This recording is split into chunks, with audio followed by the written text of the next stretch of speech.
তৌহিদ আফ্রিদি নাকি ধরা পড়েছে তার এক বন্ধু নামের শত্রুর জন্য। জানি না কথাটা কতটুকু সত্য, কিন্তু নিজের জীবনের অভিজ্ঞতা থেকে বলছি, বন্ধু বলতে কিছু হয় না। বিশেষ করে খুব ক্লোজ ফ্রেন্ড বা বেস্ট ফ্রেন্ড এই শব্দগুলো আমার কাছে খুবই বিপজ্জনক মনে হয়। হ্যাঁ, জীবনে চলার পথে বিভিন্ন প্রয়োজনে অনেক মানুষের সাথে দেখা হয়, কখনো তাদের হেল্পের প্রয়োজন হয় বা তাদেরকে আমরা হেল্প করি, সে বিষয়টা আলাদা।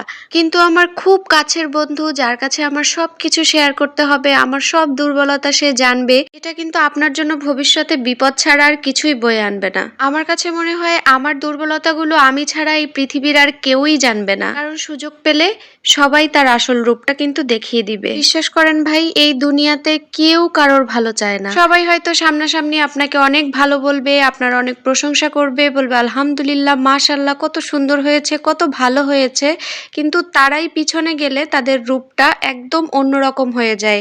তারাই সমালোচনা করবে, তারাই আপনার ওপর হিংসা করবে, আর আপনার ভালোটা তারাই সহ্য করতে পারবে না। আমি একটা সময় খুবই ইমোশনাল ছিলাম, আর আমার কাছে যে যা বলতো আমি সেটাই বিশ্বাস করতাম। এটা ছিল সব থেকে বড় সমস্যা। আর খুব অল্পতেই একদম নিজের কাছের মানুষ বানিয়ে তাকে মনের সব কথা বলে দিতাম। কিন্তু এখন ধাক্কা খাওয়ার পরে আমার শিক্ষা হয়ে গিয়েছে, আলহামদুলিল্লাহ। এখন আমার নিজের দুনিয়াটা শুধুমাত্র আমার নিজের মধ্যেই সীমাবদ্ধ। আমার কোনো বন্ধুও নেই, এখন আমার কোনো শত্রুও নেই। হয়তো প্রকৃত বন্ধু বলে গল্পে উপন্যাসে পাওয়া যায়, কিন্তু বাস্তব জীবনে এটা খুবই রেয়ার। তো যাই হোক, এই সোশ্যাল মিডিয়াতে তৌহিদ আফ্রিদিকে চেনে না এরকম খুব কম মানুষই আছে। সে কতটা দোষী বা নির্দোষ, তার কি অপরাধ, এই সম্পর্কে আমার একদমই ধারণা নেই। তবে খারাপ লাগছে তার ওয়াইফের জন্য, কারণ শুনলাম তার ওয়াইফ নাকি 6 মাসের অন্তঃসত্ত্বা।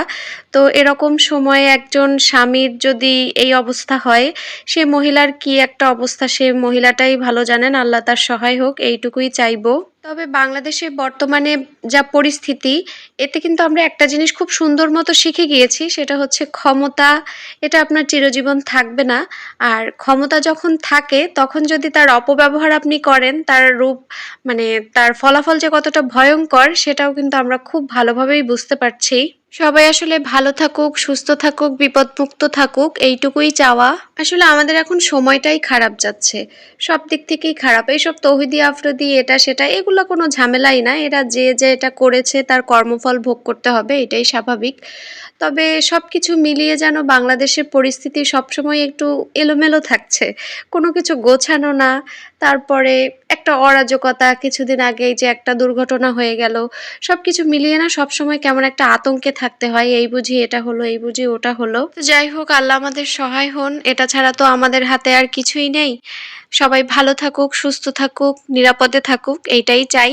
তো এখানেই বিদায় নিলাম, আল্লাহ হাফেজ।